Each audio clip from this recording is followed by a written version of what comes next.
The statements we're about to show you are from the Holy Quran, and is said to be the official, unchanged, pure word of God, revealed over 1400 years ago. Claiming to be the word of God is a heavy statement, and without proof, or if a single contradiction is found within the book, the apparent word of God will be proven false. So without further ado, let's put the book to the test. In the 23rd chapter, titled The Believers, from the 12th to the 14th verses, God is said to give a detailed description of how the human being is formed. It begins by saying, "We then placed him as a sperm drop in a place of settlement, firmly fixed. Then we made the drop into a alaqa." We will translate this word very soon. "And then we changed the alaqa into a lump. Then we made out of that lump into bones. And then we clothed the bones with flesh. Then we caused him to grow and come into being and attain the definitive human form." In the 21st century, we can now safely say that this verse is clearly describing the process of human development in correct chronological order. However, what we should be paying attention to in particular is the second stage, referring to the development of the embryo. The specific word used to describe the embryo in this verse is the word alaqa. The word alaqa, when translated into English, can mean three separate things. Firstly, a blood clot, or to be suspended, that is to be hanging or clinging to something, or thirdly and finally, a leech. Now, all three definitions don't come anywhere near what we perceive to be the human embryo. So, why are these words used, and what significance do they share with the human embryo? Can the embryo be described as a blood clot?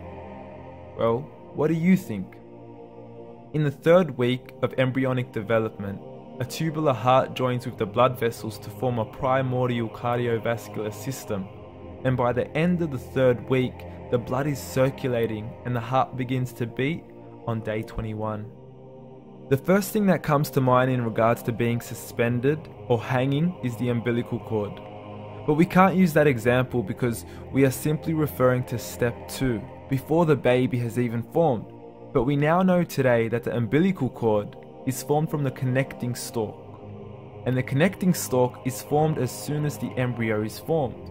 The embryo's connecting stalk has even been described by John Allen and Beverly Kramer as an object to suspend the developing embryo in the extra-embryonic column.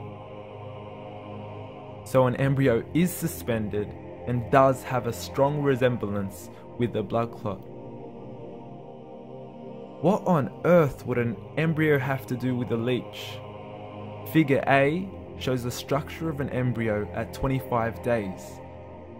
Figure B shows a leech. Now please note once again that the embryo in this stage is no greater than the size of a kernel of wheat. This is an X-ray of the embryo at 22 days.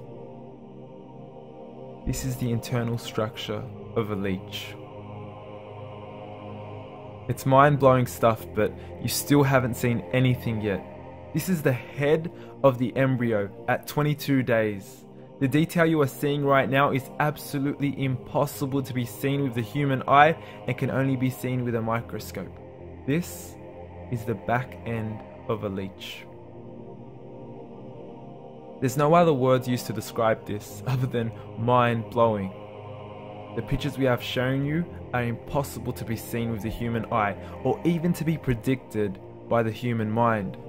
Once again, the verses we have shown you were revealed over 1400 years ago to a man who couldn't read nor write. Are these the words of God?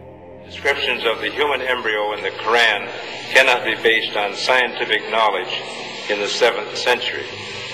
The only reasonable conclusion is that these descriptions were revealed to Muhammad from God, from God, from God, from God.